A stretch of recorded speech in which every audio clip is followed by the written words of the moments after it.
Yeah,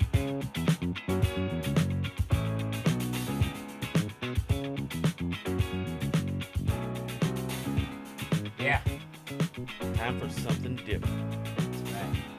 Let's start off for this episode. This is going to be our chronologically second episode that we've listed, but we've done other episodes prior to this one for old pay-per-views. We just wanted to do something current so that way we have something to showcase for what's going on now in the wrestling world, and then we'll use the other stuff we've done prior to kind of fill in the gaps in between. Just a forewarning. I am Liam. I hail from Arakeen, and this is my tag team partner, Kyle. I hail from one of Val Venus's used cum towels. And this is the episode of Turnbuckle Tapes talking about Backlash 2024, hailing from Lyon, France. My God, that was such a fun event to watch. That crowd was insane. Yeah, the crowd definitely made that match. All the chants, I wish I knew what they were saying so I could... Didn't understand a single word. I got a couple EC dub chants. You got a couple, I think this is awesome chants. It's kind of hard to tell because they have French accents. Yeah. But the crowd was absolutely insane on this pay-per-view. Lots of big pops. Their energy was so crazy. I think a couple times you could see the camera shake. Oh, yeah. When they were doing ring shots and stuff. It was insane. Yeah, and they even had mentions of, I guess the decibel levels were so loud inside that auditorium where they had notifications on people's phones and smartwatches that is awesome. Like, that's the stuff that I love to hear about. Just a great energy, and like a crowd will make an event, and the crowd in France was on fire from start to end. I guess real quick, the WWE is on tour in Europe, and we watched the press conference after, and Triple H was talking about just the insane amount of attendance, and the crowds in Europe were just incredible. Oh, yeah. No, Europe definitely loves some wrestling over there. They know how to party. Oh, yeah. Sacre bleu. Sacre bleu, too. Yeah, I at least from my experience in wrestling events here, we have like our, the 1-2 counts, too sweet.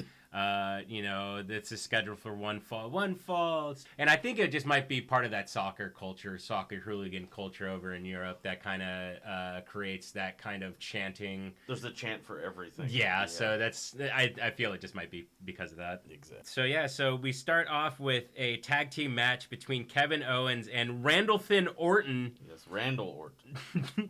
versus Solo Sikoa and Tama Tonga. And this is Tama Tonga's first televised event for the WWE. And again, as we mentioned before, the crowd in France literally singing every word of Randy Orton's theme song. Not just the I hear voices part, but literally the every verses. Like, love it. That's the kind of shit I love to hear. What was funny was the match eventually just evolves into just complete chaos as both teams are standing in the ring. The tension just starts like building, and like it becomes very palpable. And then Kevin Owens and Tama Tonga just start going at it, and complete chaos. There's a brawl. Yeah, just straight up ensues, and then it starts dragging out the other officials and stuff like that, and then Nick Aldis comes out. And Kevin Owens was stunning the officials, the security guards, and everything. They even had the dude that roadied for Molly Hatchet back in '88. Yeah, he took the stunner. He sold it too. Oh man, but yeah, and then Nick Aldis comes out and he's like, basically, do you want to settle it? They're like, we'll settle it in a hardcore match. So that was cool to build up to a higher stakes, yes, I guess, if you will. It turned into an ECW match. Yes, and I kind of made that mention to you because when we reviewed Anarchy Rules, it kind of seemed haphazardly, but this kind of made more sense. Like this was more fluid into a match. Yeah, like it was straight up match. Now it's just straight up, just anything goes that you could follow. Yeah, ECW is a little hard to follow sometimes, but it was still fun. But yeah, and then the same thing with but what was it? The Bash at the Beach. They had the split screen, and that was wonderful. One was bigger, one was smaller. It wasn't like going back and forth with your eyes and trying to figure it out. Where the back of the screen takes up more area than the camera shots themselves. But what I thought would be cool is if something, I guess if it was more scripted, if they could have had like something going on and then kind of that window take precedence of the screen. But that's just like I guess like as an editor kind of thinking. I want to bring up real quick, I seen a cool fan sign in the crowd. It said bring back heel doink. Yes, sir. We're big marks for doink over here. But why? Why is it gotta be doink? Why it's gotta be doink? It's just a gimmick. I'm not gonna be doink. And the one thing that I've noticed about this era of WWE, and it's been mentioned prior, but I just would like to mention it on our show, is now that wrestlers can have accolades outside of the WWE. That it's not just like a vacuum outside of what happened there. You know what I mean? They mentioned that Tama Tonga had a couple of championships in the IWGP. Oh yeah, stuff like that, and I think that's cool because it's like that's the one thing that kind of I appreciate is they want you to care about this character. What makes this character a badass? Well, if it's some random nobody that's just sneaking out like in old WC or not WCW but old WWF days, there wouldn't be any sort of accolades for this person to have like raise them. You know what I mean? Yeah, they're building up the character and bringing them in with like you said with the accolades and stuff that they actually have accomplishments and they've done other stuff. Yeah, this isn't their first rodeo. Exactly. Yeah, I like that. And of course, lots of tables, lots of trash cans during the match. I think there was several tables broken. I didn't get a count, but I'd say at least. I'd say 4 or 5 because there was the one where Randy and Solo got put through, and then Kevin Owens put Tama Tonga through one. That was a gnarly. And then the announce table. I don't know if the announce table broke. No, it didn't break, but they got slammed on top of it. The French one breaks later. Yes. In a different match. Yeah, that whole match was just like a giant brawl slugfest. It did kind of get some sort of cohesion back into the ring, which was cool. And then there was a point in the match where Randy hits an RKO and Tama Tonga gets a 2 count, and then Solo saves.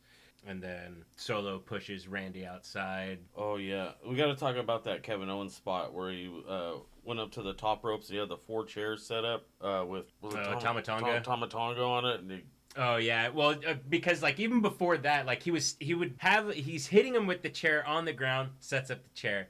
Hits him again with another chair, sets up the second chair. And he's, like, basically hits him 4 times. Yeah. And then setting up a chair each time. And the one thing that they've been pressing with Kevin Owens is that nobody's been able to suplex him off of the top turnbuckle. Well, Kevin Owens is on the top turnbuckle with Tama Tonga. And for a moment, I was like, shit, are they actually about to have this happen? Yeah.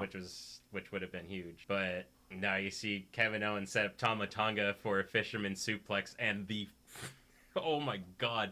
I just remember watching it and just letting out, oh, holy shit, just at the top of my lungs. It sounded gross. It did. Just, oh my God, just feel the whole... I watched the replay. It didn't look as bad the second time, but the first time it looked bad and it sounded bad. It was just gnarly sounding. Yeah, that was just a huge spot. And then Tonga Loa comes out and interferes. Yeah. Them Fatu boys are at it again. Yeah, so for context, Tonga Loa is another member of the Bloodline, which they've now just brought in, so now I'm assuming they're doing some sort of Bloodline 2.0. We don't know who the tribal chief is. They're hinting at Solo. Yeah. I personally don't think it's going to be Solo. If it is Solo, I don't know. I think it's somebody else, to be perfectly honest. Could be Sami Zayn.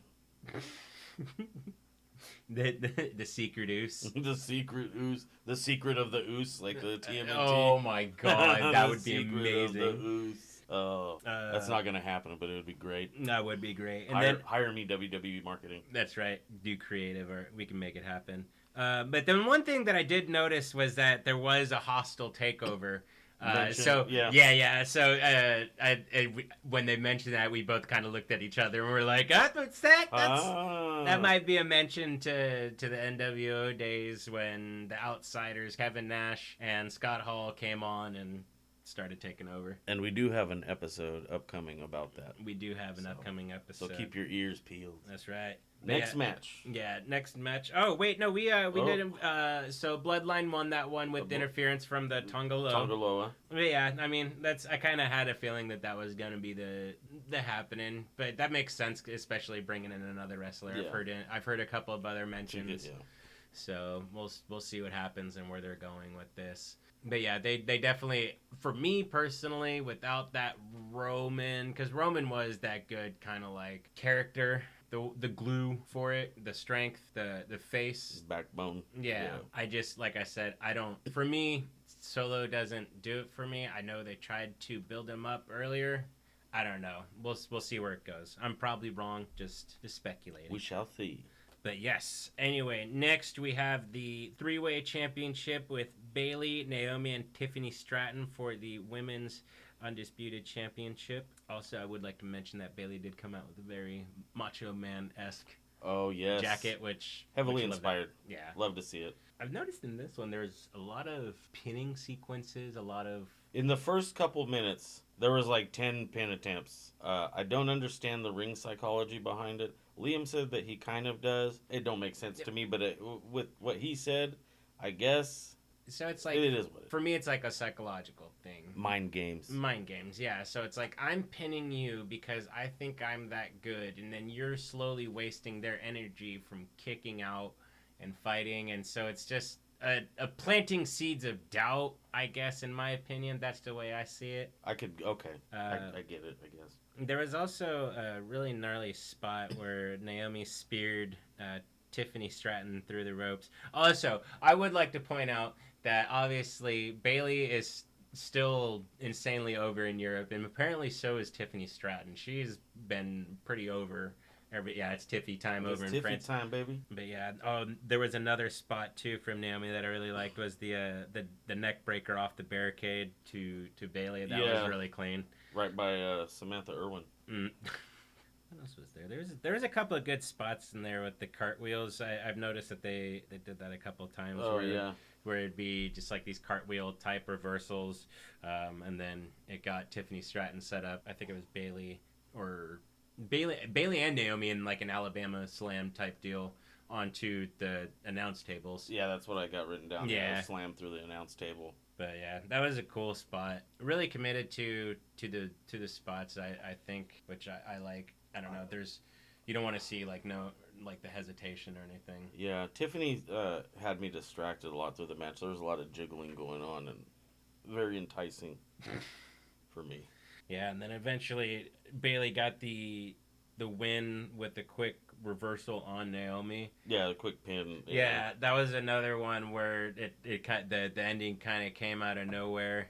I like the show of sportsmanship at the end with Naomi. Oh, Naomi and Bayley. Yeah, they're still buddies and gave her a hug and kiss. Gave her a hug and a kiss. That's right. Should have been me. My time hasn't come yet. Soon. Yeah, it'll come for you. And then the next match after that we got for the World Heavyweight Championship is main event Jey Uso. That's right. Versus the bisexual Undertaker. For those without context, it would be Damian Priest. Figure it out. I mean, it makes sense. I want to say real quick that I'm noticing you're talking about Bayley's outfit, kind of Macho Man. To me, Damian Priest's outfit reminded me of Bam Bam Bigelow with the flames and the purple and red. I could see that. Yeah, they had like a little purple, red, and a little bit of yellow. I don't know if it's an homage or anything, but it's just like his colors. I wouldn't be surprised. But yeah, I like seeing stuff like that. I know that you pointed out that Shayna Baszler wears like Warhammer stuff. Yeah, she wears Warhammer stuff. I'm a big 40K nerd. I don't know if there's any of you guys out there. Show some love if you're a 40K fan. For the Emperor. I really loved Jay's entrance on this one. He got the most hype. That crowd is insane. Going fucking, they yeeted so hard. Yeah. The camera was shaking. Had him in the palm of their hands. Oh yeah. There was some in-match yeeting too that he was, it was great. Yeah. That was a lot of fun. I like this match mainly because I know Damian Priest is trying to set himself away as a singles competitor, like stepping away from Finn Balor from Judgment Day, and he's telling them that he wants to take care of it by himself. And so for the most part, the match is going back and forth between Jay and Damian, and then eventually Funko Pop McDonough gets involved. and starts interfering. Big ass head. Yeah, that dude's got a lot on his mind. Basically, McDonough doesn't interfere so much. It's more of when it needs to count. For example, Jay, I'm trying to remember this sequence, but basically it got to the point where Jay hit the splash and the spear. I think he got the spear, then the splash on Damien. After he hit the splash, McDonough pulled Damien's foot onto the rope, and that was going to be that. Yeah, that was the pin count. Yeah. So that was going to be the 3 count. So it's like it's still conflicting because it's like Damien still would have lost at that point if it wasn't for JD. And then eventually Balor comes out. Finn comes in. Yeah. He doesn't really do too much, but he gets knocked out from Jay, from what I remember. Yeah, he gets knocked off the apron or something, I think. And then gets speared. You get speared outside the ring. Yeah, later on in the match. But yeah, it eventually evolves into the point where Jay's fighting off Judgment Day.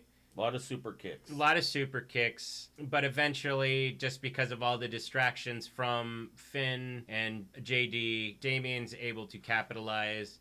And then he gets a South of Heaven off of the top rope onto Jay.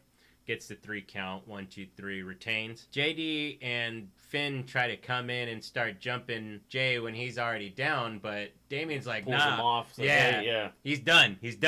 Match is over. Let's just leave it alone. Yeah, so I really like what they're doing with Damien. They don't need to do a lot in order for him to turn face or at least break away, because it's just, look, I'm trying to do this myself. Y'all aren't even letting me do this by myself. But then it's obviously you're having that kind of discord where JD did say. So it's, it's able to further that drama. And I guarantee you JD is going to mention something about that. I saved you. Yeah. So. Yeah, I could see Damien going face. I think he would. That could be a good angle. Either that or like an a tweener, just like going in between. Yeah. But, I mean, I don't know. I think Judgment Day is a really good faction. It's just kind of, for me, feels like it's running its course. And it's not even a bad way. It's just kind of where it seems like they're taking it. Yeah. It's like you only going to pull from this well so much before it becomes redundant. I don't think none of this would have happened if they let R-Truth be in Judgment Day. It wouldn't have gone on this long. Yeah. But... yeah, I think I do enjoy the R-Truth and JD McDonough portion of Judgment Day, where it's like, nah, I'm in Judgment Day, you're not. But yeah, there was... Didn't R-Truth do that little spot where he's like, it shows him as a baby? And yeah, he's like ever since... I told that doctor I was going to be in Judgment Day when he was a baby. It's like them growing up as kids and stuff. It's like so absurd. Up next... we had the Kabuki Warriors against Bianca and Jade Cargill. Kabuki Warriors are tag team champions. Gotta say, I know Michael Cole even mentioned it. Bianca Belair and Jade Cargill definitely have a superhero-esque kind of vibe. Yeah, I could see the Jade Cargill being like, she reminds me of Storm from X-Men, the white hair, And then they were wearing red, and then I remember Jade Cargill had on like a lightning bolt on her chest, kind of like the Flash, superhero. We're talking about superheroes. That's what that kind of reminded me of, which is super cool. Yeah, I like a lot of the WWE's design points on their costumes and stuff.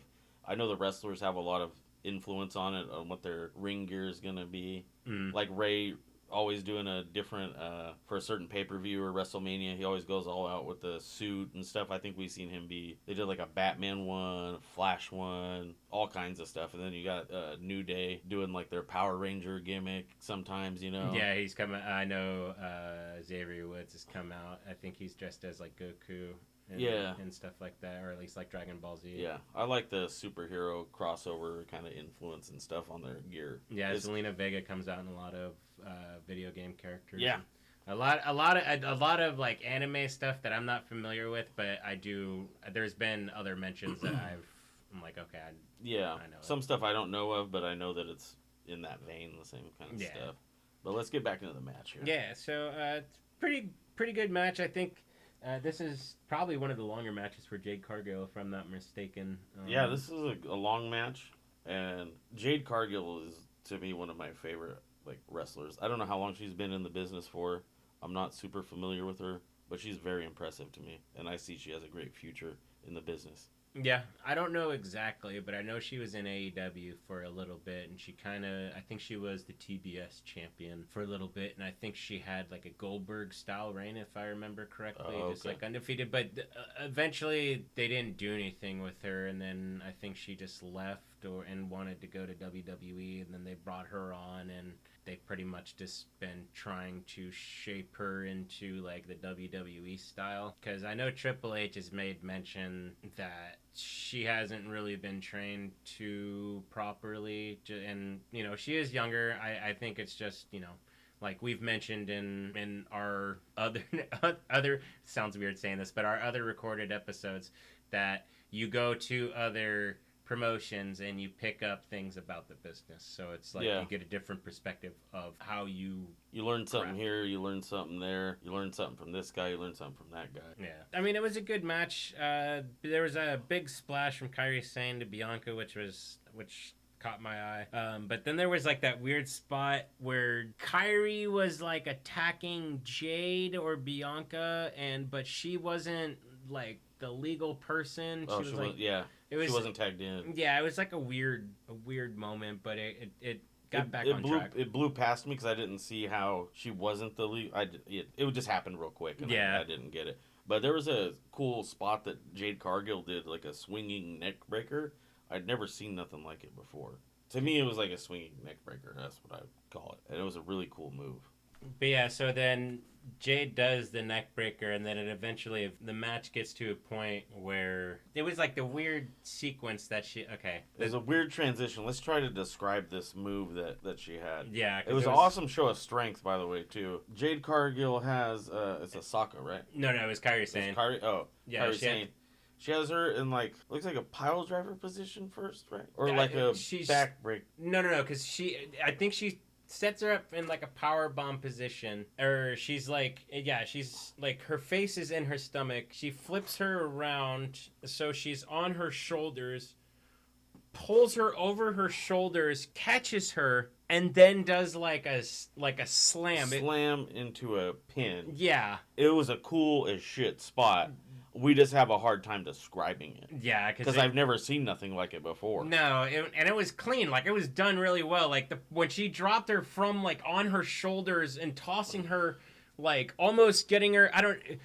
I know it's called, like, a wheelbarrow, or I've heard it referred to as a wheelbarrow, where they kind of, like, come down, and then they, like, come up, and then they get them in that lock. But she got her in that lock from on the shoulders. Like, in midair, yeah. Yeah, like, it was just like, holy shit, that was nice. It was impressive. Yeah, like very impressive. Jade Cargill impresses me. No, she's definitely got a bright future. It was a cool spot. And then she gets the pin, they end up winning. We got new Tag team champions. Yeah, congrats, ladies. Definitely well deserved. I'm excited to see what happens with them. I hope they get some good heels to go up against. Yeah, that was a hell of a match. Yeah. And then finally, we got the main event. We got AJ Styles versus Cody Rhodes. I would like to start off by saying that so there was a chant that the French were doing specifically for AJ Styles. I wasn't sure what it was. I know Corey Graves mentioned that there is some sort of tradition for the word phenomenal when it's used or something in that regard, that chant is typically like the response to it. Yeah. That is something like that. And that's what happened.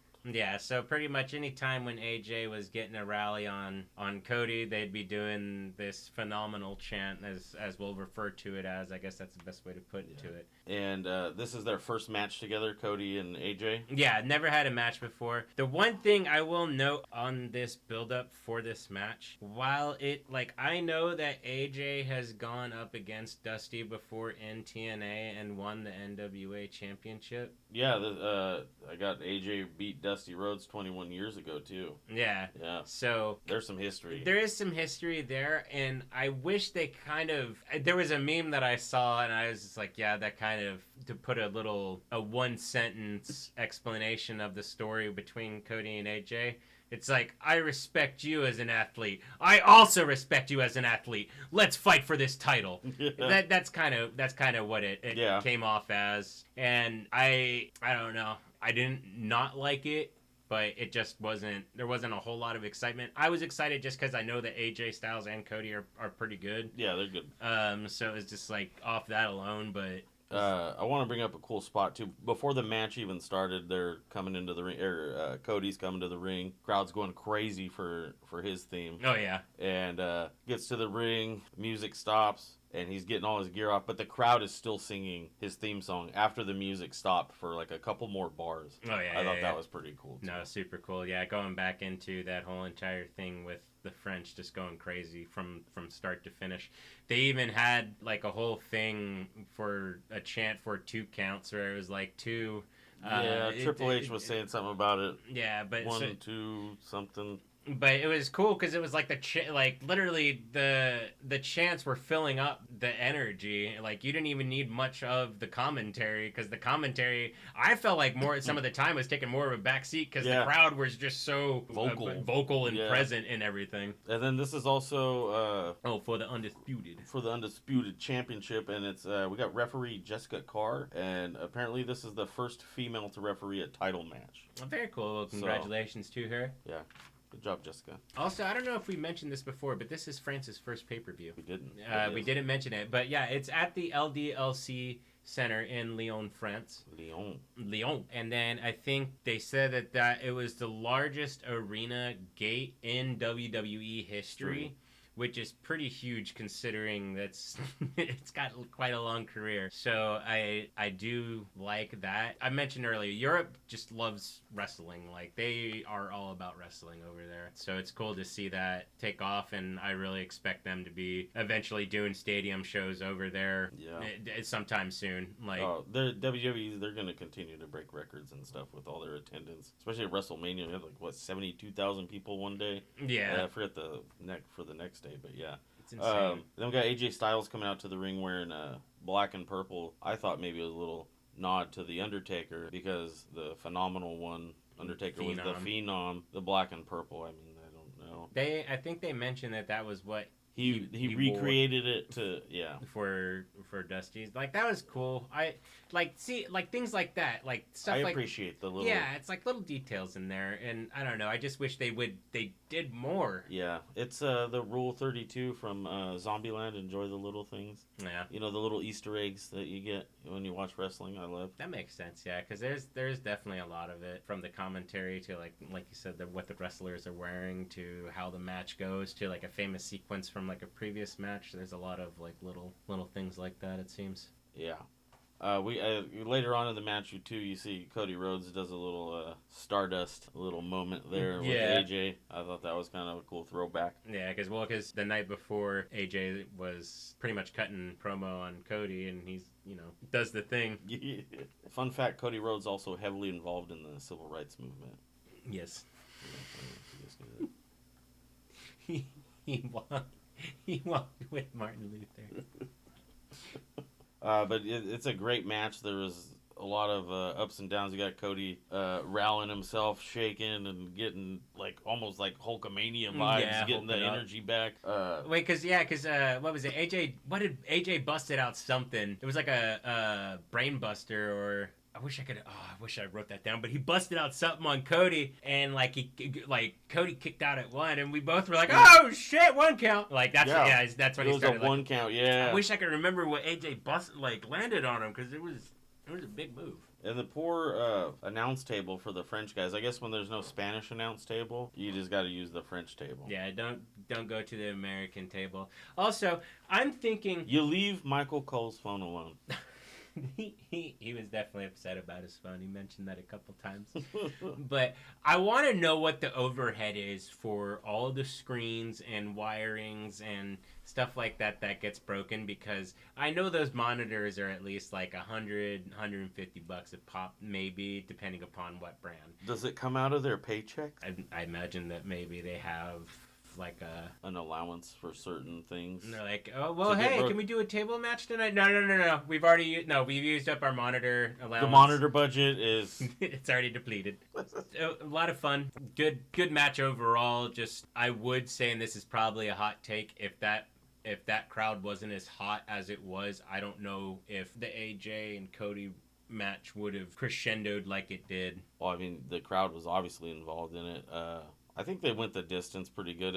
It was for Cody to retain the title. I can see that they went the distance, but they didn't overdo it too much to, you know what I mean? I don't know if that makes sense. Yeah, I mean, I don't know, and I guess this is where we are just stupid marks on the other side to, like, put it, like, how you would put this together. How you would yeah. Because it's like you're coming off of a 4-year large championship run into a new champion, and it's like, where do you go from there? I understand. Like, I probably sound like I'm a total fucking jerk, but I'm not. I play devil's advocate because it's like I want things to make sense.